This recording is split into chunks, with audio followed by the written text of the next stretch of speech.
This channel does not promote any violent, harmful, or illegal activities. All content provided by this channel is meant for an educational purpose only. রাজস্থানের জয়পুরে সুভাষ চকে পুরনো বাড়ির একাংশ ভেঙে মৃত্যু বাংলার পরিযায়ী শ্রমিকের। মৃত পূর্বস্থলীর বাসিন্দা প্রভাত বাগদি এবং তাঁর মেয়ের। এখানে কাজ থাকলে ছেলেকে বাইরে গিয়ে মরতে হতো না, আক্ষেপ সন্তানহারা মায়ের। গুরুতর জখম তার স্ত্রী। গত 10 বছর ধরে সেখানে সোনার উপর কারিগরের কাজ করতেন মৃত প্রভাত বাগদি। মৃতের মায়ের গ্রামের শতাধিক পরিবার বাইরে কর্মরত। তাদের দাবি এখানে রোজগার নেই বলেই ভিন রাজ্যে পাড়ি দিতে হচ্ছে।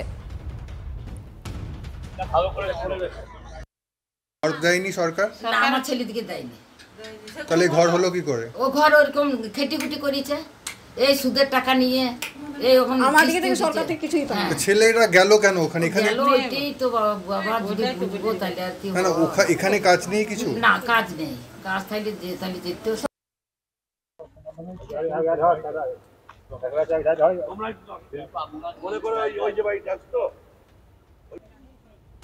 রাজস্থানের জয়পুরে সুভাষ চকে পুরনো বাড়ির একাংশ ভেঙে মৃত্যু বাংলার পরিযায়ী শ্রমিকের। মৃত পূর্বস্থলীর বাসিন্দা প্রভাত বাগদি, তার মেয়ে। এখানে কাজ থাকলে ছেলেকে বাইরে গিয়ে মরতে হতো না, আক্ষেপ সন্তানহারা মায়ের। গত 10 বছর ধরে সেখানে সোনার উপর কারিগরের কাজ করতেন মৃত প্রভাত বাগদি। মৃতের মায়ের গ্রামের শতাধিক পরিবার বাইরে কর্মরত।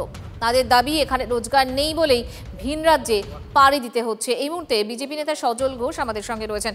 সজলদা, এই যে পূর্বস্থলের খবরটা আমরা পেয়েছি, সেখানে বাংলার পরিযায়ী শ্রমিকের মৃত্যু হয়েছে। বক্তব্য হচ্ছে যার মৃত্যু হয়েছে তার মা বলছেন যে যদি এ রাজ্যে কাজ থাকতো তাহলে এভাবে আমার ছেলেকে পরিযায়ী হতে হতো না এবং এই অকালে তা হারাতে হতো না। কি বলবেন? এটা তো মানে একদম সঠিক কথা। এই কথার তো কোনো উত্তর হয় না।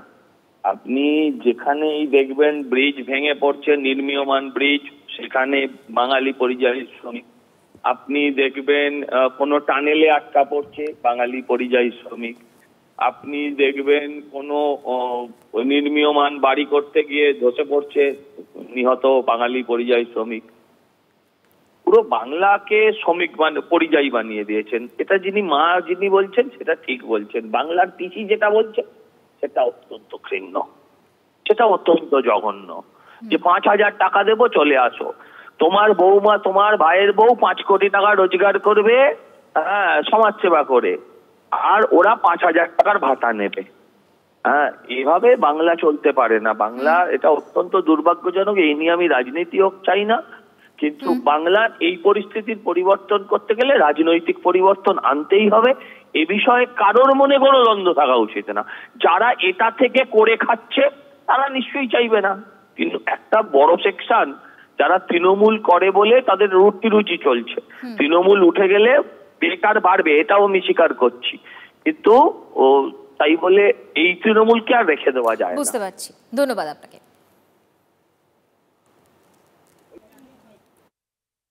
বাইরে পশ্চিমবাংলায় কোনো কাজ নেই, আমাদের জোন ঘেটে তো আমাদের কিছু হবে না। আমাদের জোন ঘেটে পেট চলবে না, প্রতিদিন কাজও থাকে না, তার জন্য আমাদেরকে বাইরে আসতে হয়। 5,000 টাকা দিলে আমাদের সংসার চলবে না, আমরা কি করে যাব? সিপিএম নেতা শতরূপ ঘোষ আমাদের সঙ্গে রয়েছেন। শতরূপ, এই পরিযায়ী বিষয় নিয়ে আমরা প্রায় প্রত্যেক দিন কথা বলছি। এই যে আরও একজন পরিযায়ী শ্রমিকের মৃত্যু হলো এবং সন্তানহারা মা বলছেন যে যদি রাজ্যে কাজ থাকতো তাহলে ছেলেকে বাইরে যেতে হতো না। এবং একটু আগেও সজলদা যে কথাগুলো বলছিলেন, অভিযোগ করছিলেন যে বিভিন্ন ক্ষেত্রে, টানেলের ক্ষেত্রে হোক আটকে পড়া বা আজকে বাড়ি ধসে পড়া, বিভিন্ন ক্ষেত্রে বাংলার পরিযায়ী শ্রমিকদেরই মৃত্যু হচ্ছে। কাজ থাকলে এভাবে হারাতে হতো না ছেলেকে, বলছেন মা। এই পরিস্থিতি কি কোনো পরিবর্তন সম্ভব নয় শতরূপ? দেখুন, দুজনের কথা বললেন। এক যে শ্রমিক মারা গেছেন তার মায়ের কথা, এবং বিজেপি নেতা সজল ঘোষের কথা। তার মায়ের যে কথাটা, সেটা বাংলার কোটি কোটি মানুষের হৃদয়ের আটকে, এই নিয়ে কোনো সন্দেহ নেই। আমাদের গ্রামগুলো শুকিয়ে যাচ্ছে। বছরে 3 মাস 4 মাস মানুষ গ্রামে থাকছে, বছর একটু ফসল ফলানোর সময়টা, তা বাদ দিয়ে 8-9 মাস বাইরের রাজ্যে গিয়ে পরিযায়ী শ্রমিকদের কাজ করতে হচ্ছে। কেননা গ্রাম বাংলায় সেফ কাজ নেই, গ্রামে কোনো কাজের সুযোগ নেই, সুতরাং গ্রাম খালি হয়ে যাচ্ছে। এটা বাস্তবতা। এবং তারা বাইরে গিয়ে নানা রকম অসুবিধার মধ্যে পড়ছে, এই ধরনের দুর্ঘটনা ঘটছে। সেখানে না রাজ্য সরকার না কেন্দ্র সরকারের লেবার ডিপার্টমেন্টের কোনো হস্তক্ষেপ নেই, এই নিয়ে কোনো সন্দেহ নেই। দ্বিতীয় কথা যেটা সজল ঘোষ বলেছেন, যে বাংলায়, আমি শুনছিলাম, আপনিও বললেন যে এর ফলে বাংলাতেও পরিবর্তন করে উনি বোধহয় বোঝাতে চাইছেন যে এখানেও বিজেপিকে আনতে হবে। আর যদি হয়ে থাকে জয়পুর মানে রাজস্থান, ওখানে বিজেপি সরকার, ওখানে বাড়ি ভেঙে লোকে মারা যাচ্ছে, বাংলায় বিজেপি সরকার হয়ে গেলে পূর্বস্থলীর শ্রমিককে আর জয়পুরে গিয়ে বাড়ি ভেঙে মরতে হবে না। বঙ্গবন্ধু শাসিত পশ্চিমবাংলাতেই বাড়ি ভেঙে মরে যাবে। সুতরাং এইটা আমার মনে হয় এই ঘটনায় বিশেষ করে এই জবাবটাও দেওয়া উচিত যে তাদের সরকার আছে যে রাজ্যে, সে রাজ্যে এরকম ঘটনা কেন ঘটছে, বাড়ি ভেঙে পড়ে একজন শ্রমিকের মৃত্যু হবে, সেখানে তার সরকারই বা কোন দায়িত্ব দিচ্ছে। ধন্যবাদ আপনাকে। বাংলায় তো প্রায় 1.5 কোটি লোক আছে, সেখানে তো কোনো ব্যাপার নেই, তারাও তো কাজের তাগিদে এখানে আছে, এরাও কাজের তাগিদে ওখানে গিয়েছে, এটা তো কোনো ব্যাপার নয়। বহু মানুষ দিল্লিতে থাকে, কেউ মহারাষ্ট্র থাকে, কেউ আমেরিকায় থাকে, কাজের তাগিদেই থাকে, তো অনেক ডাক্তার থাকে, এটা কোনো ব্যাপার না। ধর্ণা তুলতে চাপ পুলিশের, ধস্তাধস্তিতে অসুস্থ বিজেপি সাংসদ খগেন মুর্মু। চাঁচল সুপার স্পেশালিটি হাসপাতালে নিয়ে যাওয়া হলো। মালদা উত্তরের সাংসদকে পুলিশকে বেল্ট দিয়ে মারধরের ঘটনায় বিজেপি কর্মীকে গতকাল পুলিশ গ্রেফতার করলেও এখনো অধরা মূল অভিযুক্ত তৃণমূল কর্মী।